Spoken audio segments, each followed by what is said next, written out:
We are relentlessly optimistic because we are in the Bitcoin community, and it's hard not to be relentlessly optimistic. As Paul Tudor Jones, legendary hedge fund investor, says about the Bitcoin community, it is a bet on human ingenuity.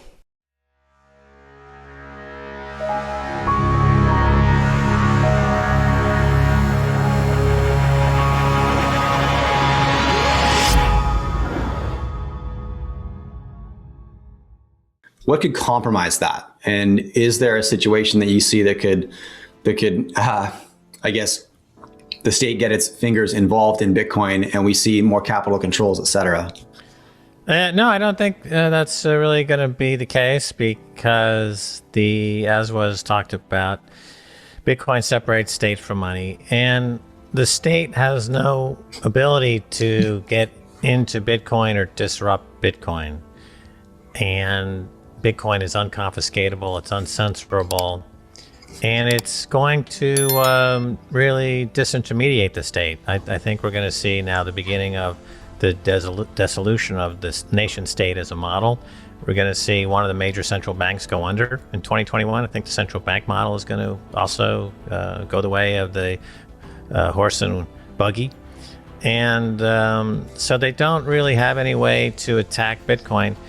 There's a couple of ways, theoretically, that Bitcoin could be challenged. One would be to try to control the network in some way, but no state or group of states have the computational ability at this point to attack Bitcoin that's running at 150 quintillion calculations per second. There's simply no system in the world that's anywhere near this.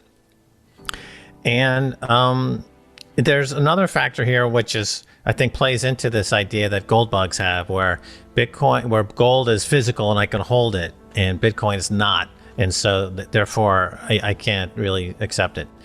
Sure. One thing to keep in mind is with Bitcoin, there is, you could say, a physical element to it, because the encrypted shield that keeps the Bitcoin community separated from the state is impenetrable.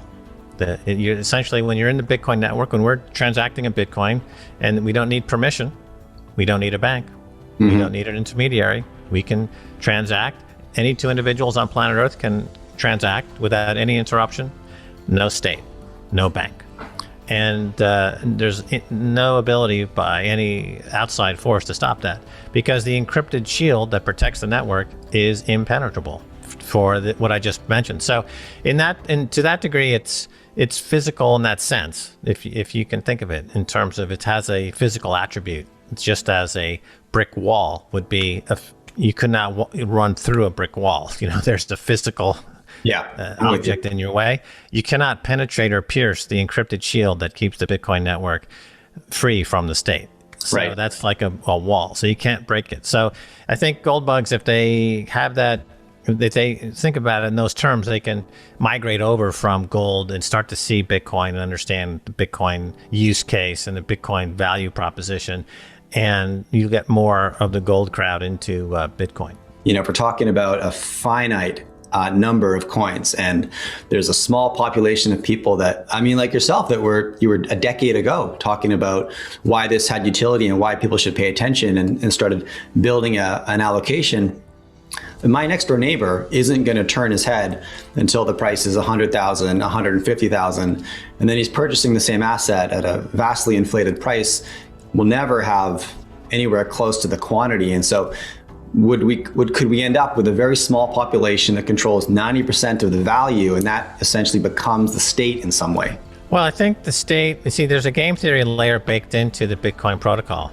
And we want the states to try to get involved, and we want the sovereign wealth funds, and we want the hedge funds, and we want the Michael Saylors, and we want the private corporations, and we want the balance sheets, and we want Elon Musk, and we want Jeff Bezos, because the more people come into Bitcoin, the hash rate goes up, the security goes up, and the price goes up.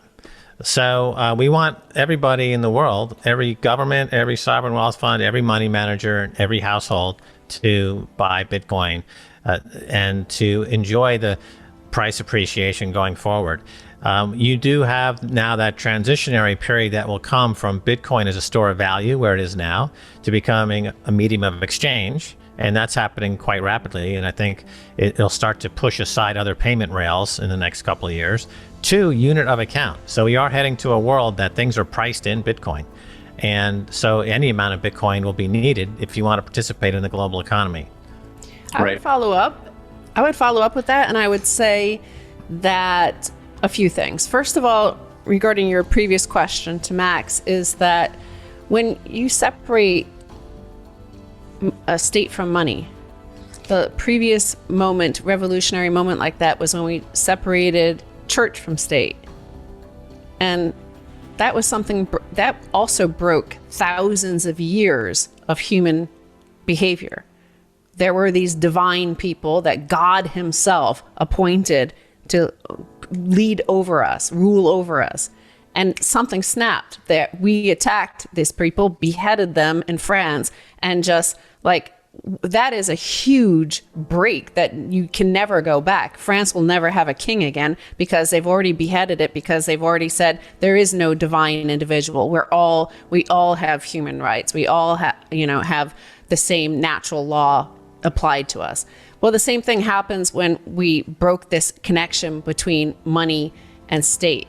Now, I think originally, like when we first started using gold as money, there was no centralizing state around money. And I think it slowly happened because humans didn't understand what they had with gold for thousands of years. The age of Medici was an amazing period of time when the state had to come to the Medicis. They had to come to the people with gold and beg them to finance their wars. Mm-hmm. And then soon after the age of Medici, the Renaissance, then the state started with the Bank of Amsterdam to start grabbing people's gold, convincing them. They didn't steal it at first. They just convinced them to give it to them, and they would give them these bonds or credit instead. But that was a mistake. And now we have Bitcoin. So we can move on from that. Now, in terms of power, there is no central authority in Bitcoin. Even the whales, even those people with lots of Bitcoin, we proved that in 2017 with the fork wars. The giants, the whales, the corporations, the powerful, you would think, powerful individuals in Bitcoin tried to hard fork Bitcoin to, something that the users, the little minnows of Bitcoin, did not want. And the minnows won because they were more than, just even by having like a fraction of a Bitcoin versus the guys with tens of thousands of Bitcoin. There was nothing that they could do because of the amount of users all around the world that decided they didn't want what the whales wanted. Right. Plus, as you move into an era of Bitcoin as unit of account, those holding large amounts of Bitcoin will start to circulate those Bitcoin because everything will be priced in Bitcoin. So if I want to buy an 85-foot Hatteras yacht, I'm going to be paying Bitcoin. That means I'm disgorging some of my Bitcoin. And the Hatteras yacht maker is now taking Bitcoin. So that's the transition of money. It goes from a store of value, or first it's a collectible, then a store of value, then a medium of exchange, then unit of account. And when we get to unit of account, you're going to see that circulation. And that's that. We're already transitioning from store of value to medium of exchange. That's what's happening now. And during the very early years, it was a collectible. You had the cypherpunks were storing it on their computers as a hobby, as one might be a stamp collector. Yeah. Then it became a store of value. And people like Michael Saylor and Paul Tudor Jones get involved. Yeah. Then it becomes a medium of exchange with second layer on the transaction side and payment trail built on top of the Bitcoin protocol.